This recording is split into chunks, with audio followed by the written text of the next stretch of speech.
enjoy the company of men outside of sex? Like, do you actually like men, or do you just like what they do for you physically, financially, or emotionally? Like, what is your proximity? Go ahead.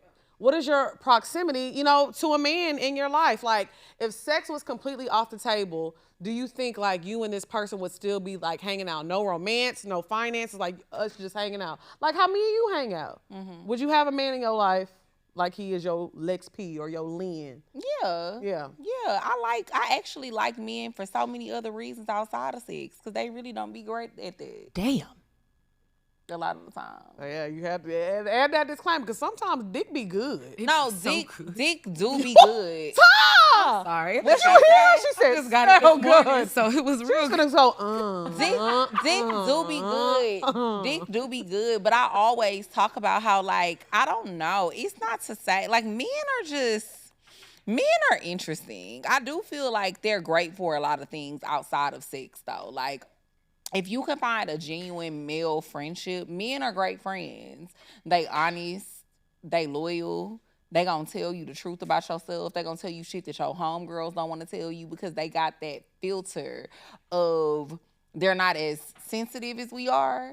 So they gonna tell you the shit that you need to hear. And it's also nice to just hear things from a man perspective, thank you, versus, hearing it from women because we look at life so differently. We live our lives so differently. So yeah, I actually do enjoy men outside of sex. Like sex, I don't even be fucking niggas like that, to be honest. Especially not no more. As I've got, yeah. Take that cootie cat. I mean, I don't like. It's men be cool, but I've never been a boy crazy, sex craved type of woman. I like to that. You've never been male centered. No, I'm not. I actually be hating niggas. I actually hate these niggas. So, like, if you ever see me with a man, I really like, if I have a man and this is my boyfriend, I really, really like this nigga because I do not be liking niggas. So, like, sex has never been something that's super high up on the list for me just because I do enjoy it. Just like anybody else, I love to get some dick. When I like you, though. Okay. And I rarely ever like these niggas is the point that I'm making. I can attest to that. But when it comes to friendship, though, I think men can be great friends. Yeah. I think if more people valued platonic relationships with the opposite sex, a lot of things will be understood better. I feel like we are in this era of man versus woman. Don't mind if I do. Ah! Cheers, Ty. Cheers, Ty. Damn, you gulp that shit down. Yeah, damn. Because I'm almost done with You know how you hear people drinking and it's that...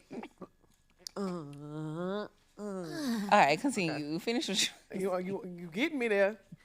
Okay, but I was saying, I think that if more people value platonic, or as our good friend says, platonic, friendships with the opposite sex, we would not be in the state that we are in right now with this, like, man versus woman, conversations that we're always having. And I feel like a lot of men have never been around a woman that they are platonic friends with, that they look at like their sister, that's actually not their sister. Because that relationship is different, right? Like, one of my closest homeboys, I've been friends with him since I was 16. And like you said, conversations that I have with him are a lot different than I have with my women friends. Now, my women friends always keep it real with me, But again, he's going to say things a little bit differently, and I'm going to understand them a different way. And then, I don't know. I'm not going to get into that. But I will say, having a male platonic friend, I think is amazing. Yeah. And like you said, 9 times out of 10, they said physically, financially, emotionally. Financially, 99% of you niggas ain't got money anyway. 75% of y'all dick don't be good. So honestly, the best thing. 25% of you do be good. Now that 25%, y'all piping it down. Yeah. Y'all fucking the shit out of us. Shouts out to y'all. You know what I meant. My bad, Craig. Craig said he in that 25%. That's why he popped up. Craig said 25%. Yeah. Bro. But no, I say all that to say, all jokes aside, I think that we need to value each other as human beings again. And I think that's what we really are missing. Like, you know, I feel like we go through a lot with men. Men are awful. They are. But I think when you do have somebody that you value as a friend, you do tend to understand them a little more. Yeah, I mean, every friendship that I have had with a man over the past 35 years of my life, it's been great friendships, honestly. Even if it didn't last and it didn't end up working out, I gained a lot of insight from the friendship. I gained a lot of wisdom. Like, I think it's a good thing to have, especially platonically, but literally platonically. Now, we ain't talking about no nigga that you used to be fucking with. We talking about strictly a friend, a homeboy. She said, bitch, get the card. But yes, but I also think a lot of that just has to do with, maybe I look at my relationships like that as well, my male friendships that I've had over the years that way too, just because I grew up having a lot of uncles. Like, I have 4 uncles. My mom had 4 brothers. And me and my uncles were always really close. Still to this day, it's crazy because I was in Cabo. How many of them are still alive? 3. Oh, okay. Only one of them died. all of them. Yeah.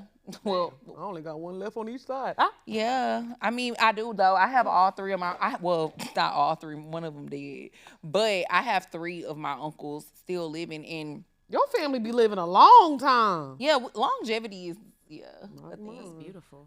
I hope, girl, fingers crossed, y'all. I got to break the tradition. I hope I live a long life because, yeah. Me too. I got a tradition. We holding on. I got a tradition to break, bitch. Oh, the real matriarch for real, bitch. Because y'all gonna be the first ones to live to a ripe old 85, Yeah, I got 90. to push it. I got to We push gonna it to the manifest limit. it. We gonna speak it into Amen. existence. But yeah, my family does live to be pretty old. Yeah. Like they 80s and 90s and stuff. Because all of my mom and all of her siblings are in their 70s. That's amazing. That is beautiful. I'm like, do I have any 70-year-olds in my family? I'm pretty sure somebody out there. Yeah, somebody out there. Somebody out there that I'm just probably not close with. But I think about the people that I'm close with, like my Uncle Freddie, like my Auntie Lane. Like none of them are in their 70s. Yeah. You know. But my uncles, them, yeah, my mom and my aunt, they all in their 70s. So, like, even my uncle, he had called me while I was in Cabo. We was on the phone for like an hour. And it was so funny because Lynn was looking at me because, mind you, we're like laying by the pool. And I was on the phone with my uncle for a whole hour. And she was just looking at me like, bitch, wrap it up. I'm ready to take a shot. it's turn up time now. But yeah, so I've just always been really close with my uncles. Then I had my dad. So I don't know. I just always look at men, especially when it's relationships that are non-romantic, like they could be a great source of wisdom and insight. And, you know, help you look at things differently because we just don't see a lot of shit the same. And it's a blessing and a curse sometimes. But men also gonna hold you to the fire, especially when it comes to your romantic relationships. Yeah. Them being men, they gonna let you know what you doing wrong. Because I'm a man, so I know how I would feel about that shit. But I will say one thing about men that I be trying to like, I appreciate men who also hold their male friends to the fire too. That too. If you're a type of man, I don't consider you a friend if you're always telling me about my shit, but then I see your other homeboys and you're not telling them about they shit. Right. Because then I know what you are. You're misogynistic. And you really don't care about me. You're just being like, I'm a woman, so you think I should be doing shit this way. Like the men I have around me, they be like, nah, I be telling all my friends, like, I don't know any man around me romantically, platonically, that they have friends around them that don't take care of their kids and don't like, all the men in my life, they make sure that they are around stand-up men as well. But that's more so an indication of like, that's a character flaw. Like a nigga who hang around niggas who ain't shit, that already let me know what type of person you are. So I wouldn't want you to be my homeboy, no way. Yeah. Exactly. We can never be friends. Exactly. But yeah, I do. I do like men outside of sex. Like I said, sometimes the dick, it be cool. And sometimes you get the dick, you be like, we should just be friends. Sometimes you get the dick and you be like, we should just be friends. We should just be friends. Or sometimes they take you out to eat and might buy you a little something and you still be like, actually, I don't want the dick. Yeah. No, thank you. That done happened a few times. I like that. Do it again. Shout out to the yin yang twins. Shout out to the yin yang twins. Okay.